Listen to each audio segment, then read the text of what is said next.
जय हिंद साथियों। स्वागत है आप सभी का आपके अपने YouTube channel study with Yogendra Pal में।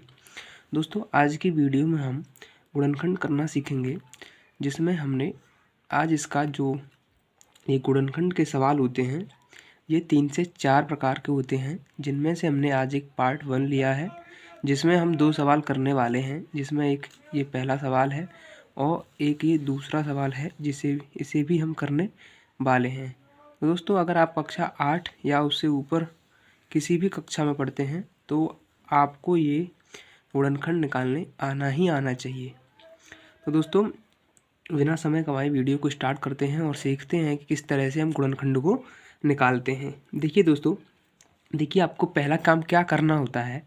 इसमें पहला काम करना होता है कि जो पीछे वाली संख्या दी हुई होती है, जिसके साथ कोई भी एक्स या वाई के फॉर्मेट वाला अंक नहीं लगा होता है, कोई भी शब्द नहीं लगा होता है, यानी कि ये सिर्फ सिंगल संख्या होती है, उसका गुणा आपको एक्स स्क्वेयर के साथ लगने वाली संख्या में करना होता है। सबसे पहला काम यही है कि क्या करना है आपको, जो संख्या सिंगल है उसका गुणा करना है एक्स स्क्वेयर के जो आगे लगा हुआ है उसमें। तो जब आप यानी कि इन दोनों का आपको आपस में क्या करना है, गुणा करना है, क्योंकि एक्स स्क्वेयर के साथ आगे क्या लगा हुआ है, 2 लगा हुआ है। तो जब 6 का और 2 का गुणा करेंगे तो वो कितना आता है दोस्तों, वो आता है 12। कितना आता है, 12। अब देखिए, अब आपने क्या किया कि इसका और इसका गुणा किया तो वो हमारा आ गया 12। अब देखिए, अब हमें करना है कि 12 से हमें ऐसी 2 संख्याएं बनानी हैं जिनको जोड़ने पर 7 आ जाए। आप कहेंगे कि आपको कैसे पता चला कि जोड़कर ही आए। तो देखिए, इसका पता चलता है हमें, जो ये सबसे पीछे वाली संख्या होती है ना सिंगल, जो उससे आगे जो अंक लगा होता है वही हमें बताता है कि हमें संख्याएं किस तरह से लेकर आनी हैं। यानी कि ये हमें बता रहा है कि 12 से हमें 2 संख्याओं को ऐसे तोड़ना है कि उनको अगर जोड़ें, ये चिन्ह क्या बता रहा है कि अगर उन दोनों संख्याओं को जोड़ें तो हमारा 7 आना चाहिए। तो ऐसा करने के लिए हम पहले संख्याओं को चेक करते हैं, यानी कि हमें पता तो होता नहीं है कौन सी वो 2 संख्या हैं। तो देखिए, अगर हम 12 को 6 गुणा 2 के रूप में लिखें तो वो तो कितना आता है हमारा, तो भी हमारा कितना आता है, 12। लेकिन एक 12 तो आ गया गुणा कर कर, लेकिन हमें एक चीज़ और देखनी है कि इसे जोड़कर हमारा 7 और आना चाहिए। तो क्या इन्हें जोड़कर 7 आता है? तो आप कहेंगे कि जी बिल्कुल नहीं आता।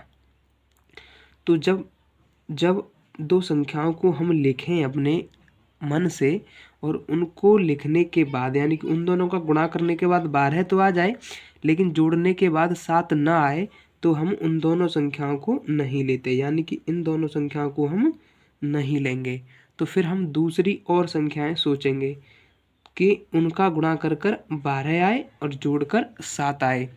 तो अब हम आगे वाली संख्या, यानी कि जैसे हम 3 और 4 को जब लेते हैं, किसे दोस्तों, जब हम 3 और 4 को जब हम लेते हैं तो देखिए, ये जब इनका आपस में गुणा करेंगे तो वो हमारा 12 आ जाएगा, और अगर हम इन्हीं दोनों संख्याओं को जोड़ें तो वो हमारा 7 आ जाएगा दोस्तों, क्योंकि 3 और 4 कितने होते हैं, 7 होते हैं। तो यानी कि वो 2 हमारी संख्याएं कौन कौन सी हो जाएंगी, एक तो हो जाएगी 3 और एक हो जाएगी हमारी 4। तो वो हमारी 2 संख्याएं कौन कौन सी हो गई, 3 और 4।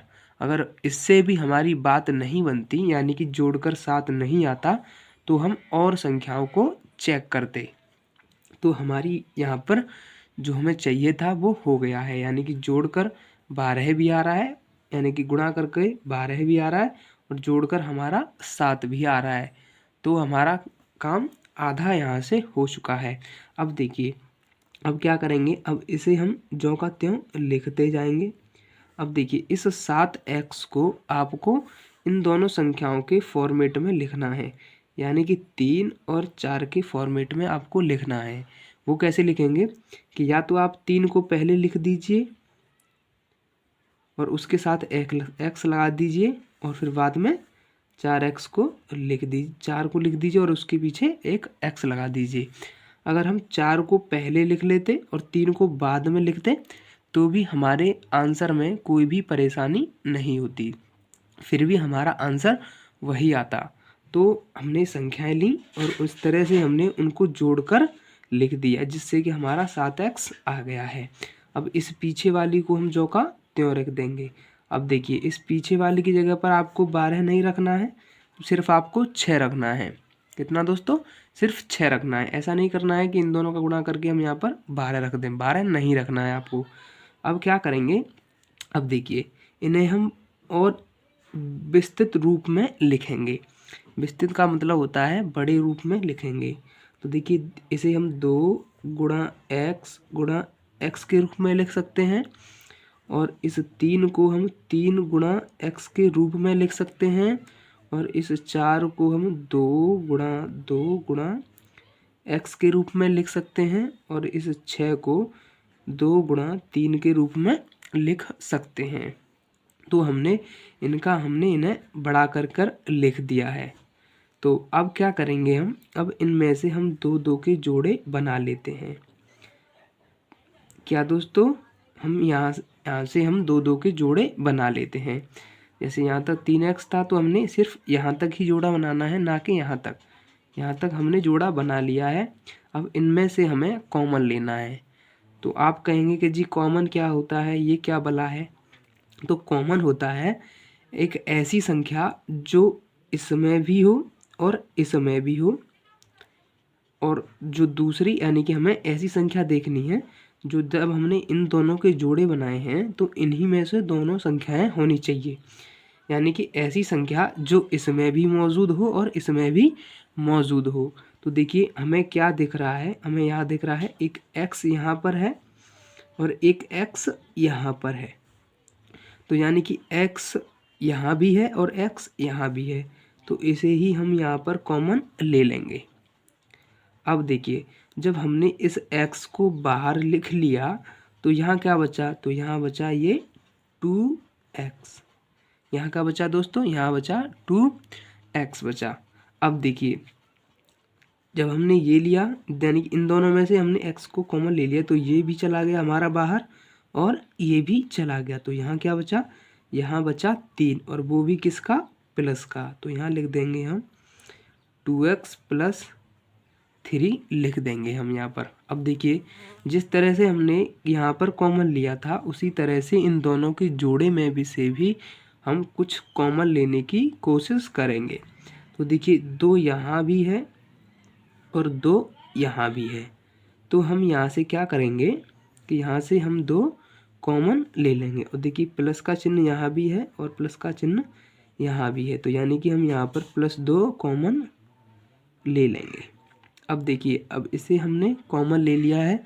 देखिए, जब 2 यानी कि +2 यहाँ से ले लिया गया और +2 यहाँ से ले लिया गया, तो यहाँ क्या बचा?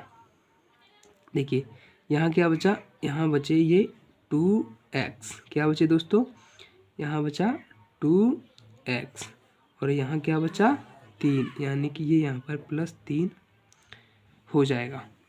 अब देखिए, अब हम ऐसा करने के बाद हमारे जो 2 कोष्ठक होते हैं वो हमें समान मिल जाते हैं, यानी कि एक जैसे मिल जाते हैं। तो जब हमें एक जैसे मिल जाएं तो इन दोनों को हम एक दूसरे कोष्ठक में लिख लेते हैं, और इसको और इसको हम दूसरे कोष्ठक में लिख देते हैं। जैसे कि 2x + 3 यहाँ था, तो हमने, यानी कि 2x + 3 यहाँ था और 2x + 3 यहाँ था, तो वो हमने यहाँ पर ले लिया है। तो यहाँ पर अब हम इसे और इसे एक दूसरे कोष्ठक में लिख लेंगे। तो यहाँ क्या है? यहाँ है x, और यहाँ क्या है? +2। तो ये हमने ऐसे लिख लिया है दोस्तों। बस आपको यही करना है और यही इसका आंसर हो जाता है दोस्तों। अब हम एक सवाल और करेंगे जिसमें हम और अच्छे से समझने का प्रयास करेंगे दोस्तों। तो एक सवाल हमारा हो जाता है यहाँ पर, एक दूसरा सवाल आता है हमारा ये। तो इसे हम किस तरह से करेंगे उसे भी समझिए। देखिए, जिस तरह से हमने वो पहला वाला सवाल किया था कि इस पीछे वाली संख्या का यानी कि इस सिंगल संख्या का हम एक्स स्क्वायर के आगे जो संख्या लगी हुई होती है उनका हम आपस में क्या कर लेते हैं, उनका हम आपस में कर लेते हैं गुणा। तो वो कितना होता है, 8 का 3 में करेंगे तो वो आता है जी 24। कितना आ जाता है दोस्तों, 24। अब इस 24 को आपको जोड़ का चिन्ह पता कैसे चला कि जोड़कर ही दर्शाना चाहिए, क्योंकि इसके आगे चिन्ह जो है वो प्लस का लगा हुआ है। यानी कि ये चिन्ह हमें बता रहा है कि 24 को हमें इस तरह से तोड़ना है कि अगर हम उन दोनों को जोड़ें तो वो हमारा 10 आना चाहिए। तो देखिए अब अगर हम इसे 12 गुणा 2 लिखें तो वो हमारा 24 तो आ जाएगा गुणा कर, लेकिन जब इन्हें जोड़ेंगे तो वो हमारा कितना आएगा, वो हमारा आ जाएगा 14। तो यानी कि हमारा 10 नहीं आ रहा है, तो हम इन वाली संख्याओं को भी नहीं लेंगे। अब इसी तरह से इसी क्रम में हम 8 गुणा 3 लेंगे तो 24 तो हमारा हो जाएगा, लेकिन क्या 10 हो पाएगा, तो आप कहेंगे कि जी बिल्कुल नहीं हो पाएगा, क्योंकि 8 और 3 कितने होते हैं, 11 होते हैं, और वो हमें कितना चाहिए, हमें चाहिए 10। यानी कि हम इसे भी नहीं लेंगे।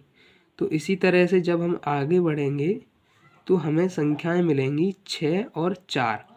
तो जब अगर हम इन दोनों का गुणा करें तो वो हमारा 24 भी आता है, और अगर हम इन दोनों को जोड़ें तो वो हमारा 10 आ जाता है। यानी कि अब बताइए क्या हमें 10 प्राप्त हुआ, तो आप कहेंगे कि जी बिल्कुल हो गया है। तो जो हमारी संख्याएं थीं वो कितनी कितनी हो जाएंगी, वो हो जाएंगी 6 और 4। अब हमें संख्याएं मिल गई हैं, समझ लीजिए आपका सवाल हो गया दोस्तों।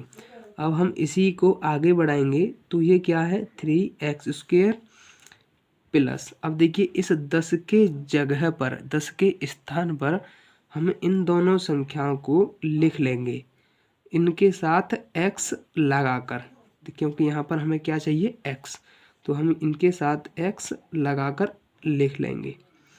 अब हमें किस तरह से लिखना है, जोड़कर, तो इन दोनों के बीच में क्या किसका चिन्ह लगा देंगे, जोड़ का, तो वो उसे हम यहाँ लगा लेंगे। तो अब वो हमारी क्या संख्या थी, 6 और 4, तो वो हमारी संख्या हमने क्या लेनी, 6 और 4। अगर हम इन दोनों संख्याओं को पलट कर लिख दें, यानी कि 4 को यहाँ लिख दें, 6 को वहाँ लिख दें, तो भी हमारा आंसर सेम ही रहता है। तो हमने इन्हें लिख दिया है जोड़कर।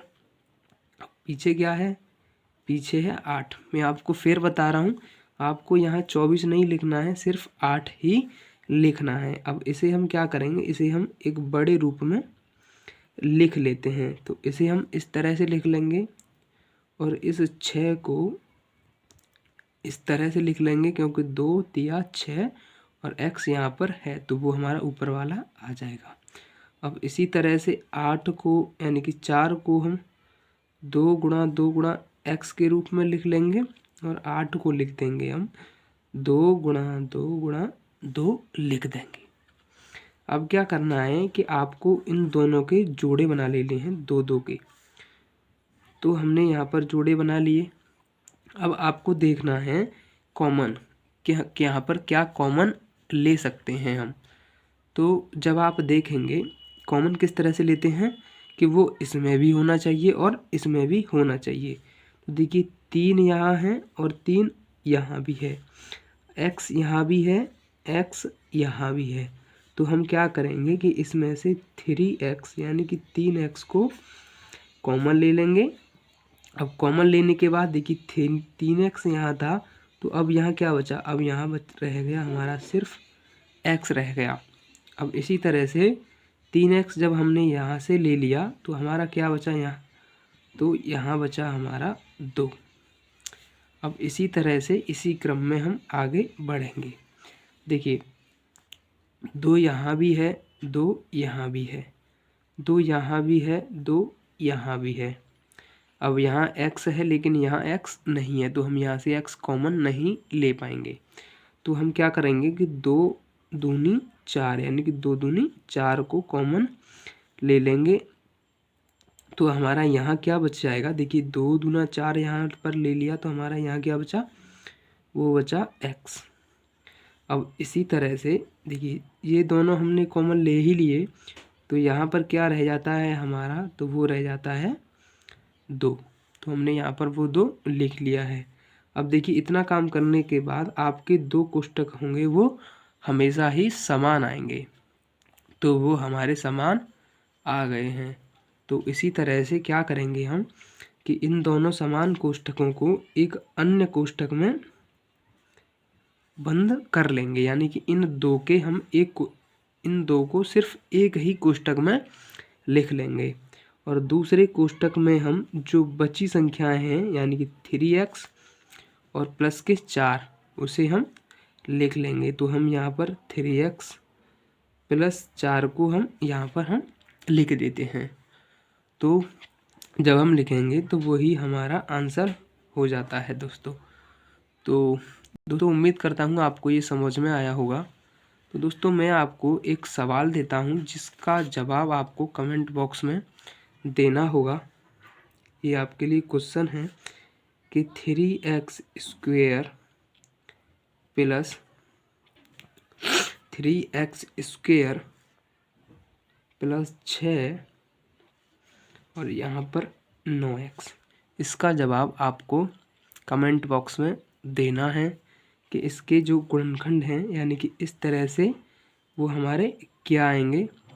अगर आप अभी भी हमारे चैनल पर नए हैं तो चैनल को सब्सक्राइब कर लें, वीडियो को लाइक करें और इस सवाल का जवाब कमेंट बॉक्स में दोस्तों ज़रूर दें और इस वीडियो को ज़्यादा से ज़्यादा शेयर करें अपने दोस्तों के साथ। तो वीडियो देखने के लिए आपका धन्यवाद। जय हिंद, जय भारत।